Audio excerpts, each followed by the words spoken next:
자, 형사님들 이리 오세요.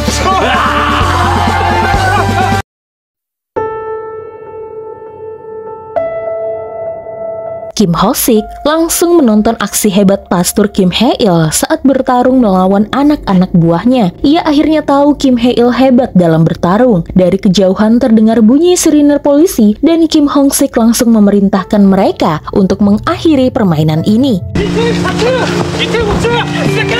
Jaksanam kesal karena Kim Ho-sik malah membuat kekacauan secara terang-terangan. Akan susah baginya untuk menutupi masalah yang dibuat oleh Kim Ho-sik. Namun menurut Kim Ho-sik, gara-gara kekacauan tersebut, dia akhirnya tahu salah satu orang yang selama ini mereka cari-cari. Tapi saat mau memberitahukan siapa orangnya kepada Jaksanam, tiba-tiba Jaksa Park datang ke ruangan Jaksanam. Sehingga terpaksa Jaksanam cepat-cepat mematikan ponselnya. Jaksa Park hanya ingin menagih kepada atasannya itu apa dirinya tidak mendapatkan pesta penyambutan. Namun ia ditolak.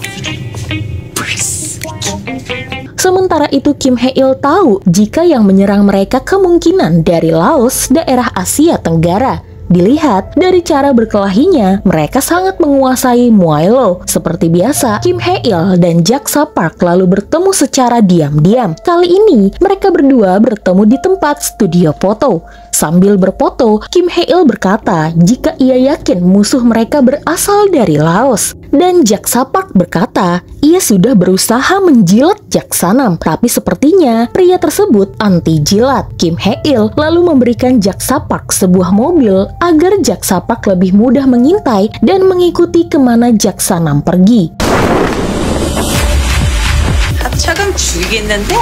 Sementara itu di pabrik, sudah waktunya para pekerja lansia itu pulang. Sebelum pulang, mereka diberi vitamin yang katanya bisa menyembuhkan penyakit. Seperti Nenek Song, kata mereka, batuknya bisa cepat sembuh. Di rumah, saat Nenek Song meminumnya, ia malah teler. Artinya vitamin tersebut adalah narkoba. Saat pulang, Kim Hae-il sedang mencari makna tato kadal yang ia lihat pada pembunuh-pembunuh kuat yang sempat ia lawan. Ia mencari lewat Google namun tidak menemukan apa-apa. Sampai kemudian ia ingat jika ia punya teman dari Asia Tenggara, yaitu Song-sak. Saat ini, Song-sak dan juga Yohan kesal karena Kim Hae-il, detektif Gu Deong, Suster Kim dan Pastor Han pergi ke Busan tanpa membawa mereka berdua. Seolah-olah mereka dibuang dan tidak dibutuhkan. Tapi saat telepon dari Kim Hae-il masuk dan berkata jika ia membutuhkan mereka berdua, maka kemudian Kim Song-sak dan juga Yohan langsung pergi ke Busan.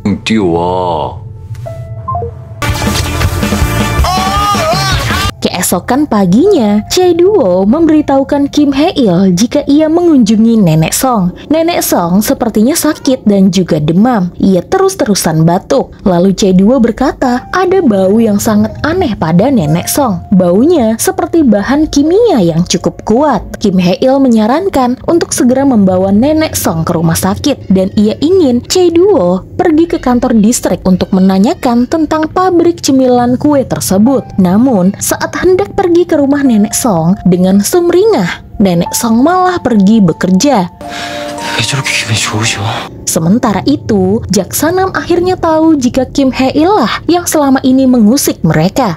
Menurutnya, seharusnya sebagai seorang pastor, Kim Hae-il diam saja di dalam gereja. Ia yakin kedatangan Kim Hae-il kemari karena sedang mengurus permasalahan anak SMP bernama Sang-yeon dari Gudam-gu. Pada saat itu, lagi-lagi Jaksa Park datang dan menyapa atasannya. Karena sering menyapa, sepertinya Jaksanam mulai menyukai kesopanan Jaksa Park. Sehingga kemudian Jaksanam mau mengobrol bersama Jaksa Park dan memberikannya kasus-kasus kepadanya.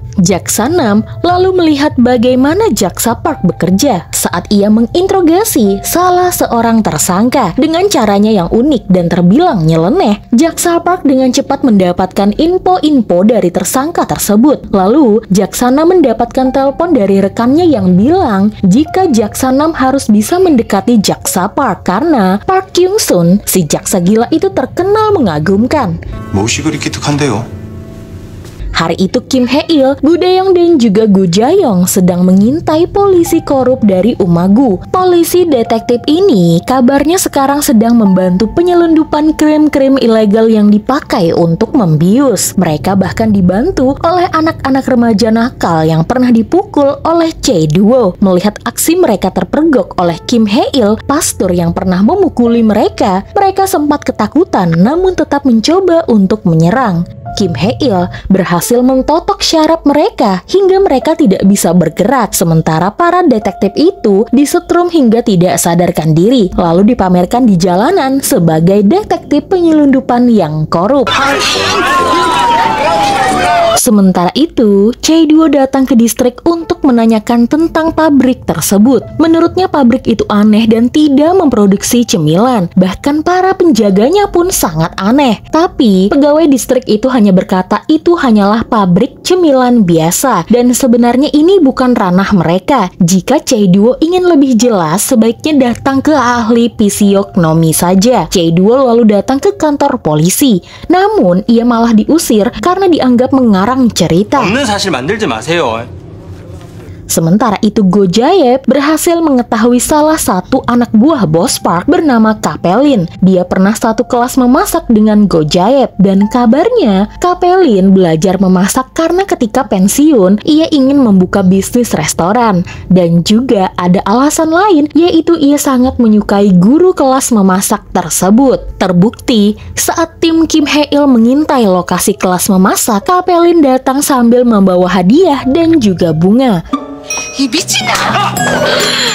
Sementara itu, Jaksa Nam mendapatkan kabar jika ada seorang jaksa bernama Pak Byung-il yang sangat ingin menjatuhkan Jaksa Nam karena sepertinya perilaku curangnya sudah ketahuan. Maka kemudian Jaksa Nam meminta bantuan kepada Kim Hong-sik untuk menunjukkan kepada Jaksa Park siapa mereka sebenarnya. Pada saat makan malam bersama Kim Hong-sik, Jaksa Nam juga mengundang Pak Kyung-sun.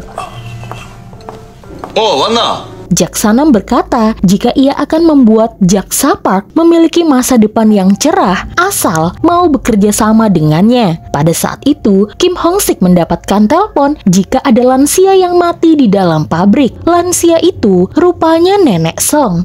Kim Hong-sik langsung menyuruh anak buahnya untuk mengurus jasad Nenek Song. Setelah menerima telepon, ia pun kembali ke meja makan dan bertemu dengan Jaksa Park Kyung-sun. Bos kartel narkoba itu ternyata jatuh cinta pada pandangan pertama kepada Jaksa Park. Baru kali ini ada wanita yang bisa membuka pintu hatinya. Bahkan, Jaksa Park saja langsung tahu pandangan Kim Hong-sik kepadanya tiba-tiba jadi sangat lembut.